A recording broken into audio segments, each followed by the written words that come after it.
믿음으로 주님 바라보며 기도하는 우리 사랑하는 성도님들의 삶이 살게 하시는 하나님의 은혜, 또 하나님의 권위로 입혀주시는 주의 능력이 우리 사랑하는 성도님들의 삶 속에 늘 가득하시기를 주님의 이름으로 축복합니다. 오늘 말씀의 제목 5절에 있는 말씀 제목을 한번 좀 삼아봤습니다. 5절에 보면 이런 말로 시작하죠. 내가 택한 자의 지팡이에는 싹이 나리니.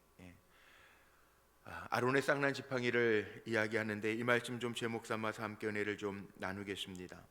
대제사장 직분이라고 하는 것은 제사장이라고 하는 것은 하나님과 사람을 이어가는 직분입니다. 제사장직은 하나님이 기름 부어 세우신 종들입니다. 이 대사장직이 가지고 있는 권위가 어디에서 오냐 하면 하나님께로부터 왔다라고 하는 것을 오늘 이 17장 민수기 17장에서는 증명하여 보여주는 이야기죠. 어제도 말씀 속에 나왔습니다. 고라의 일당들이 250명, 고라에 따르는 사람들, 이름 있는 자 250명이 아론과 모세에 대항하여 원망하고 그 권위에 도전하다가 땅이 갈라지고 또 불이 나와 250명이 불타 죽고 고라의 일당들이 땅을 삼킴에 모든 생존하고 있는 사람들 또 그 재산들까지도 땅이 삼켰다라고 하는 말씀으로 어제 표현되어져 있는 것을 보았습니다. 오늘 5절 말씀을 한번 주목해 보죠. 오늘 5절 말씀이 요절인데 내가 택한 자의 지팡이에는 싹이 나리니 이것으로 이스라엘 자손이 너희에게 대하여 원망하는 말을 내 앞에서 그치게 하라. 하나님의 마음이 담겨져 있습니다. 하나님의 마음은 이스라엘 백성들이 광야 행진하기 전에 원망하고 불평하는 것, 또 비난하고 도전하는 것, 이게 싫으셨습니다. 왜냐하면 고린도전서 10장 11장 무슨 얘기가 나오냐면 하나님은 질서의 하나님이라는 말씀이 나오죠. 하나님이 세우시는 질서들이 있어요. 가정에는 남편의 질서가 있습니다. 남편이 세워야 할 권위도 있습니다. 아내가 남편을 또한 세워줘야 될 권위도 있습니다. 마더와이즈를 통해서 남편의 권위 세워주는 이야기들도 나오죠. 교회에도 또 교회를 이끌어가는 목회자 장로님들의 권위가 있습니다. 그래서 장로님들도 안수 받습니다. 기름 부음이라고 그러죠.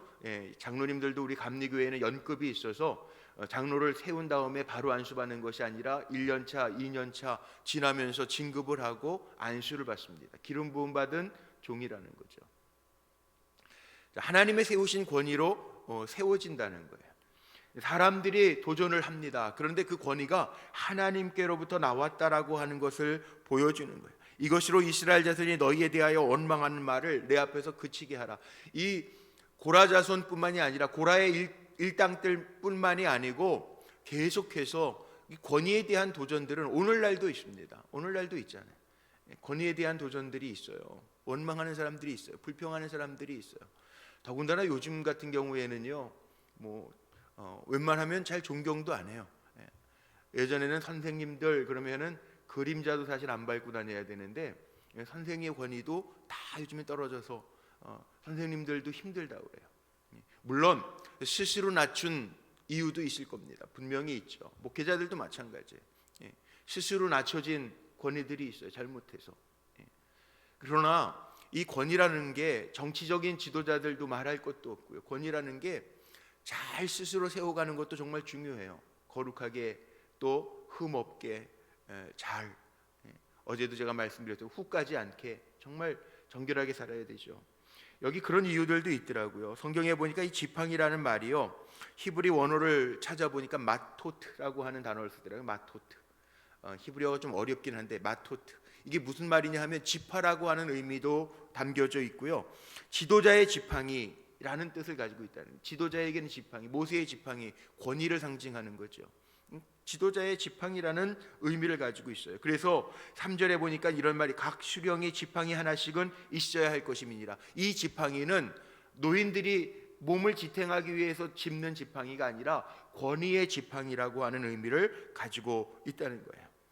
어쨌든 고라 일당의 반역, 제1고라, 제2고라 계속 있는 거예요. 반역하고 원망하는 제사장직에 대하여 도전하는 입장을 갖는 사람들이 계속 생겨지는데, 하나님이 뭐라고 이야기하시냐면 5절 나와 있는 것처럼 이스라엘 자손이 너희에게 대하여 원망하는 말을 내 앞에서 그치게 하리라. 하나님이 그 권위를 인정하는 증표를 보여주시겠다라고 하는 말씀이죠. 그래서 이 두령들은 지팡이 하나, 각 지파의 수령들은 지팡이를 다 가지고 그 12지팡이의 이름들을 적어서 여호와 하나님의 임재를 상징하는 증거궤 여호와 앞에 두라는 거예요. 그리고 레위 지파는 대제사장직을 가진 레위 지파의 대제사장 직분을 감당하고 있는 레위 지파라고 쓰지 말고 아론이라고 써서 그 각 지파별 두령의 이름을 적어서 하나님의 임재를 상징하는 증거궤 앞에다가 둬라. 하나님이 보여주시고자 하는 이적을 보여주기 위해서 하나님이 보증하고 있다는 거죠. 이 지도력은 사람에게서 난 것이 아니라 마른 막대기와 같은 존재일지라도 하나님이 그 권위를 덧입히시고 힘을 주시면 능히 감당할 수 있게 하시는 권위가 있다라고 하는 것을 상징케 하시려고, 눈으로 보여주시려고, 실물 교육을 시켜주시려고. 좀 민수기를 읽으면서요, 실물 교육이 왜 강하게 이야기들이 나오고 하나님 사랑의 하나님이라고 그러는데 왜 막 사람들을 죽여가면서 이렇게 하느냐. 이 실물 교육이라는 실물 교육. 정말 하나님의 백성으로 세워지기 위해서는 하나님이 거저 치시지는 않아요. 피할 길은 주시는데 순종하지 아니하는 자는 죽는 거예요. 어제도 말씀 속에 나오지 않습니까? 하나님, 한 사람의 잘못 때문에 많은 사람이 죽을 수는 없잖아요. 그랬더니 순종해서 거기에서 그럼 도망하게 해라, 피해가게 해라. 피한 사람은 살아요. 그런데 고라 무리와 함께 있었던 사람은 땅이 갈라져 죽게 돼요. 피할 길은 주시는데 순종하지 아니하면 죽는 거예요. 여기에 말씀 속에 아론의 지팡이, 하나님 실물 교육을 통해서 증거궤 장막 앞 여호와 앞에 두었더라. 7절에 보니까 하나님 앞에 둔. 이게 참 정말 중요한 게요, 지도자들도 잘해야 되는 게 이 지도자들 지팡이를 증거궤 장막 안에, 증거궤 하나님의 임재를 상징하는 증거궤 앞에, 하나님 앞에 두었다는 거예요. 그런데 꽃이 피었다 그러는데 이게 무슨 꽃? 살구 열매가 열렸다 그러죠. 8절로 한번 넘어가 보세요. 보면 이 아론의 지팡이에 움이 돋고 순이 나고 꽃이 피어서 살구 열매가 열렸더라. 지팡이는 나무로부터 끊겨 있는 거 아닙니까? 지팡이는 가공된 거 아니에요? 나무는 나무지만. 그런데 이 말이 안 되잖아요. 움이 돋고 순이 나고 꽃이 피어서 살구 열매가 열렸더라. 아론의 지팡이에만. 그래서 이 법궤 안에는 만나 항아리, 하나님이 공급하셨던 만나 항아리, 아론의 쌍난 지팡이, 또 모세가 시내산에 올라가서 받았던 하나님의 주셨던 그 계명 돌판 2개, 이게 법궤 안에 담겨져 있단 말이죠. 아론의 쌍난 지팡이, 말이 안 되는 거죠. 지팡이는 이미 죽은 건데, 가공된 건데, 가공을 안 했다고 하더라도 생명의 나무 원 줄기로부터 잘려진 건데 움이 돋고 싹이 나고 꽃이 피고 열매가 맺었다. 이게 이해가 됩니까? 아니잖아요. 이 하나님이 마른 나무와 같은 존재도 하나님께서 함께 하시면, 하나님이 쓰시는 도구가 되면 거기에 생명이 깃든다라고 하는 것을 보여주는 거죠. 그런데 재밌는 거는 여기 꽃이 피었다라고 하는 의미의 이 꽃이요, 흰색 꽃이라는 거예요. 왜 흰색 꽃인지 아세요? 순결을 상징하고 흠이 없는 거룩함을 상징하는 꽃이 피었다는 거예요. 지도자도요, 잘해야 될 게 있다는 거예요. 순결, 거룩함, 하나님 앞에 있는 존재. 이 거룩이라고 하는 코람데오, 하나님 앞에 늘 있는 게 거룩함 아닙니까? 세상 속에서 살아가지만 우리가 뭐 먹는 거를 달리 먹는 건 아니잖아요. 이스라엘 사람들은 그 코셔 식품이라고 그러죠. 코셔. 그 마트 같은 데 가도요, 제가 그 이스라엘 사람들 많이 사는 베들스 거리에서 살아보니까 그 마트에 가도 그 길 이름이 베더스인데 성경에 나오는 베데시다죠. 베더스 거리인데 거기에 마트 가면은 똑같은 식빵이에요. 눈으로 보면은 아, 이거 식빵이구나, 이거 뭐 음료구나. 그런데 코시어 이렇게 찍혀 있어요. 물론 뭐 유대인들은 지금도 뭐 햄, 뭐 돼지고기 섞여 있는 거는 잘 안 먹습니다. 그 아이가 그때 이렇게 도시락 그 김밥이나 뭐 이런 거 싸가지고 가잖아요. 샌드위치 보통 이런 거 싸가지고 가잖아요. 그러면은 우리 한국 분들은 햄 같은 거 넣잖아요, 김밥에. 그러면은 물어봐요, 애들이. 이거 돼지고기냐 아니냐. 자기네들 구별해서 먹는다는 거예요. 마트 같은 데 가도 똑같은 빵인데 코셔라고 찍혀 있어요. 자기네들이 먹을 수 있는 빵이 구별되게 있다는. 근데 뭐 우리 일반적인 눈으로 보면은 똑같은 것 같아요. 그런데 다르다는 거죠. 우리도 똑같아요. 먹는 거 뭐 우리 쌀로 밥도 지어 먹고 빵도 먹고 뭐 먹는 게 다른 거 아니잖아요. 뭐 점심 드시고 다들 뭐 커피도 한 잔씩 마시고 그렇잖아요. 그게 뭐가 다를까요? 똑같은 지팡인데 뭐가 다를까요? 우리에게는 하나님의 생명력이 있다는 거예요. 생명력. 레위 지파라고 하는 얘기가 오늘날로 얘기하면 우리 아닙니까? 세상 가운데 살아가고 있는 우리들. 요즘에는 뭐 기독교인들 대한민국도 10%밖에 안 된다고 그러더라고요. 통계로. 정말 남아있는 기독교인들 10%, 옛날에는 25%, 30% 뭐 그런 줄 알았는데 요즘 나오는 통계들 보면 700만에 채 안 돼. 그것도 이단하고 합해서 700만이래요. 10% 이단 빼고 그러면 10%예요. 지금 5천 뭐 300만, 400만 그러잖아요. 대한민국 국민들이 10%밖에 안 돼요. 기독교 대학들 뭐 연세대학교 뭐 기독교 대학에도 정말 교회 다니는 학생들 중에 손도 안 든다 그러잖아요. 교회 다니는 사람들 뭐 기독교인 조사하려면 손 들까 말까 막 요러거든요. 요러고. 얼마나 마음 아픈지 몰라요. 뭘로 우리가 레위 지파 하나님의 종들임을 드러내면서 사냔 말이에요. 다른 게 없어요. 먹는 거 가지고가 아니에요. 우리는 생명력, 하나님의 생명력이 나에게 있는가? 잘 생각해 봐야 돼. 정말 나에게 하나님의 생명력이 있는가? 내가 하나님께 붙어 있어서 내 삶에 거룩하고 순결한 꽃을 피우면서 사는가? 오늘 이 지팡이가 단순히 레위 아론의 지팡이만 생각할 것이 아니라 정말 이 세상을 이끌어가야 될 우리 믿음의 사람들이 이렇게 살아가고 있는가? 물론 인간적으로 보면 세상적인 능력을 가진 사람하고 우리하고 비교했을 때 별반 다를 게 없는데요. 아니, 세상 사람들이 더 약삭빠르게 똑똑하게 대처하면서 사는지도 몰라요. 그러나 우리에게는 하나님의 생명력이 있다는, 하나님 주시는 생명력, 하나님과 연결되어져 있으면, 영적으로 연결되어 있으면 내 삶에 움이 돋고 싹이 나고 꽃이 피고 열매가 맺는 삶, 이게 우리 믿음의 삶의 모습이라는 거죠. 그렇게 살 때 세상 사람들은 어떻게 합니까? 오늘 말씀 속에 한 번 더 주님이 말씀하시는 거 있어요. 하나님이 모세에게 말씀하시는 게 있어요. 10절 한번 보세요.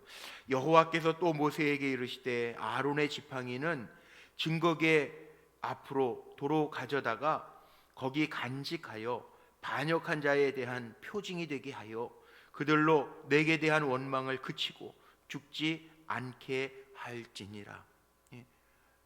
아론의 지팡이에만 하나님이 생명력을 부여하셔서 레위 지파에게만 주신 그 권위, 다른 지파를 이끌어가고, 그래서 레위 지파 사람들은 각 지파별로 흩어져서 하나님 앞에 제사 지내는 역할들을 감당하고 레위 지파에는 기업도 따로 주지도 않았잖아요. 이 영적인 책임과 권위를 가지고 이끌어가라는 거죠. 하나님이 그래서 아론의 이 쌍난 지팡이, 생명력이 있는 지팡이는 증거계 앞으로 도로 가져다가 거기 간직해서 반역한 자에 대한 표징, 실물 교육을 삼고 두려워하게 하라는 거예요. 증거물이 되게 하라는 거예요. 증거물. 그랬더니 이 이스라엘 백성들이요, 마지막 12절과 13절 말씀에 보니까 두려워 떠는 이스라엘 백성들의 모습이 그려져 있죠. 이스라엘 자손이 모세에게 말하여 이르되 보소서 우리는 죽게 되었나이다. 망하게 되었나이다. 다 망하게 되었나이다. 멸망시킬까 봐 불신앙의 모습들 때문에 두려워하는 이 이스라엘 백성의 모습이 오늘 마지막에는 기록되어져 있어요. 자, 오늘 말씀 가지고 영적인 결론들을 정리하고 마치죠. 중요한 거는 우리도 하나님이 쓰시는 지도자, 하나님이 쓰시는 진정한 레위인이 되면 돼요. 오늘도 한날을 삽니다. 먹는 것도 똑같을지 몰라요. 삶의 공간도 똑같을지 몰라요. 삶의 환경도 똑같을지 몰라요. 그러나 우리에겐 뭐가 있다고요? 하나님의 생명력이 있는 거예요. 다 똑같은 지팡이인 것 같은데 아론의 지팡이에만 우미 돋고 싹이 나고 거기에서 꽃이 피고 열매가 맺는 거예요. 우리에겐 생명력이, 하나님 주신 생명력이 있어요. 그러니까 세상에 살아가면서도요, 죽은 자 같이 사는 것이 아니라 세상에 선한 영향력을 끼치며 하나님의 생명력을 바라는 삶을, 일어나 빛을 비추어라, 이사야서 60장의 말씀에 있는 것처럼 우리는 그렇게 일어나서 빛을 발할 수 있는 하나님의 종들로 살아야 된다는 거예요. 주의 생명력 가지고. 우리는 아무것도 아닌 사람들이 아니에요. 주님의 생명력이 있어요. 우리는 죽어도 살겠고 해요. 죽어도 살겠고. 세상 것 자랑하기 위해서 사는 사람들이 아니에요. 하나님의 생명력, 능력을 자랑하기 위해서 사는 사람임을 기억하며 나아가시기를 바랍니다. 두 번째는 하나님의 주신 권위에 대한 거. 우리도 권위를 가져야 되겠지만 하나님의 주신 권위에 대해서는 우리도 인정하고 기도하면서 살아갈 수 있는 거, 이거 참 중요합니다. 순종할 때 하나님은 살게 하시는 거예요. 말씀에 기도할 때 우리가 능력을 받는다, 순종할 때 하나님의 복을 받는다, 주 예수를 믿을 때 구원을 받는다. 이 변하지 않는 진리 아닙니까? 변하지 아니하는 이 진리, 어려서부터 들었던 변하지 아니하는 진리, 말씀 속에 담겨져 있는 진리, 순종할 때 하나님의 주시는 복이 있어요. 때로는요, 우리는 계산을 너무 많이 해요. 머릿속으로 막 계산하고 복잡해요. 아니요, 그렇게 살 필요 없어요. 하나님 앞에는요, 아주 단순 무식, 하나님의 이 무식이라는 의미가 배우지 말라는 의미가 아닙니다. 하나님 앞에요, 때로는요 정말 무식할 정도로 순종할 수 있는 거. 하나님의 말씀은 뭐 우리가 덮어놓고 믿는다라고 하는 표현을 쓰는데, 덮어놓고 믿는다라고 하는 게 뭡니까? 하나님 절대적으로 신뢰한다는 얘기예요. 그렇게 살라는 거예요. 절대적으로 신뢰하고. 때로는 내 계산에 안 맞아도, 내가 생각할 때는 아닌 것 같아도 하나님의 말씀이 분명하고 하나님의 말씀이 분명히 내 심령에 새겨졌다면 너무 이게 이익이 될까 손해가 될까, 그건 세상 사람들이 하는 거고요. 우리는 그렇게 살지 말라는 거예요. 주님 앞에 맡겨놓고 살라는 거예요. 그리고 순종하면서 가라는 거예요. 왜냐하면 책임지는 거는 내가 나를 책임지는 게 아닙니다. 우리 믿음의 사람들은요, 그거 분명하게 해야 돼요. 내가 나를 책임지는 게 아니에요. 하나님이 나를 책임져 주시는 거예요. 아무리 자기가 몸부림치고 애쓰고 배우고 가졌어도요, 어리석은 부자 될 수 있어요. 생명의 주인이신 하나님, 아론의 쌍난 지팡이가 하나님의 생명력이라고 그랬잖아요. 그 하나님의 주시는 생명력이 꺼져 있다면 아무것도 아니에요. 똑같은 지팡이 같은데, 마른 막대기 같은데 하나님이 거기에 생명력을 부여하시면, 하나님이 책임져 주시면 그게 사는 길이에요. 이거 잊지 말자고요. 그럼 우리는 세상을 살아가면서 그렇게 살면 돼요. 순종하면 하나님이 역사하신다, 이 믿음 가지고. 오늘도 짧은 말씀이지만 그렇게 하나님이 모세에게도 행하셔서, 이 민수기 읽으면서 기억하라는 거 아니에요? 하나님께서 명령하신 대로 하였더라, 하나님이 말씀하여 이르시되, 이게 몇 번이나 나온다고요? 이 민수기 나오는 내내 동안 80여 번이 나와요. 80여 번. 명령하신 대로 행하였더라. 순종할 때 하나님이 하신다는 은혜가 있다는 거지. 오늘도 그렇게 살아내는데 저와 여러분이 하나님의 생명력을 가지고 순종하면서 하나님의 하시는 일들 표징이 되어지는 믿음의 백성들로 승리하시기를 주님의 이름으로 축복합니다. 기도하시겠습니다.